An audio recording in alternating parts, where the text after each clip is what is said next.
সুপ্রভাত বন্ধুগণ, আপনাদের সবাইকে জানাই প্রভু যীশু খ্রিস্টের নামে শুভেচ্ছা ও শুভকামনা। আসুন দেখি ঈশ্বর তার পবিত্র শাস্ত্র বাইবেল থেকে আজ এই প্রাতকাল আমাদের কি বলতে চান। আজ এই প্রাতকালীন অধ্যয়নের জন্য আমরা বের করব যিশায়া ভাবগীতার 58 অধ্যায় 8 পদ। এখানে লেখা আছে, ইহা করিলে অরুণের ন্যায় তোমার দীপ্তি প্রকাশ পাইবে, তোমার আরোগ্য শীঘ্রই অঙ্কুরিত হইবে, আর তোমার ধার্মিকতা তোমার অগ্রগামী হইবে, সদাপ্রভুর প্রতাপ তোমার পদচ্যুত হইবে। ঈশ্বর তার সুন্দর বাক্যে আমাদের সকলকে আশীর্বাদ যুক্ত করুন, আমেন। আজ প্রাতকাল যখন যিশায়া ভাবগীতার 58 অধ্যায় যখন আমরা পাঠ করি, আমরা দেখতে পাই ঈশ্বরের প্রকৃত সেবা ও তাহার ফল। হ্যাঁ বন্ধুগণ, ঈশ্বরের প্রকৃত সেবা ও তাহার ফল। যদি আমরা ঈশ্বরের সেবা ঠিক ঈশ্বরের বাক্য অনুযায়ী, ঈশ্বরের আজ্ঞা অনুযায়ী যদি আমরা করি, তাহলে ঈশ্বর আমাদেরকে সেই ফল, সেই আমাদের লাভ তিনি আমাদেরকে দিতে যাচ্ছেন। সেটা হচ্ছে, ইহা করিলে অরুণের ন্যায় তোমার দীপ্তি প্রকাশ পাইবে। হ্যাঁ বন্ধুগণ, অরুণের ন্যায় আমাদের দীপ্তি প্রকাশ পাইবে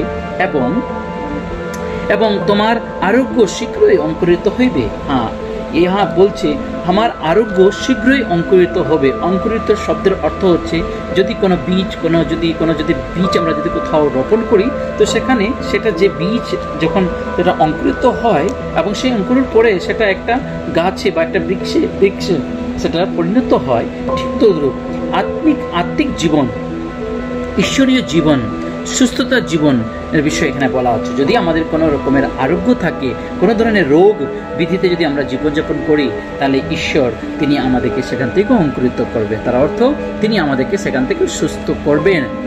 আর তোমার ধার্মিকতা তোমার অগ্রগামী হবে। হ্যাঁ বন্ধুগণ, তোমার ধার্মিকতা এর অর্থ হচ্ছে যে আমাদের যে ধার্মিকতা, আমাদের যে পবিত্রতা, আমাদের মধ্যে যে প্রভুর উপরে যে ধর্মের বা সে সত্যের যে সমস্ত কথাবার্তা বা যে চালচলন, সেগুলো আমাদের সঙ্গে সঙ্গে চলবে। তোমার অগ্রগামী হইবে, সদাপ্রভুর প্রতাপ তোমার পশ্চাৎ হইবে। হ্যাঁ বন্ধুগণ, সদাপ্রভুর প্রতাপ আমাদের জীবনে, তার প্রতাপের খুবই প্রয়োজন। কারণ তিনি প্রতাপশীল, তিনি প্রতাপময়। তিনি আমাদের প্রত্যেকটা অভাব অনাটনের মধ্যে তিনি আমাদের সম্মুখে দাঁড়ান এবং তিনি তার প্রতাপ দ্বারা তিনি আমাদেরকে ধরে রাখেন। তাই বন্ধুগণ, আসুন আজকে আমরা আরেকটি বার প্রভুর হাতে আমাদের জীবনকে সমর্পণ করি, যেন আমরা একটি শুদ্ধ, পবিত্র এবং প্রীতিজনক রূপে যেন আমরা আমাদের জীবনযাপন করি, যেন আমরা ঈশ্বরের সেই প্রকৃত সেবাতে যেন আমরা তাহার কাছে সেই ফল প্রাপ্ত হতে পারি। ঈশ্বর তার সুন্দর বাক্যে আমাদের সকলকে আশীর্বাদ করি। আসুন প্রার্থনা।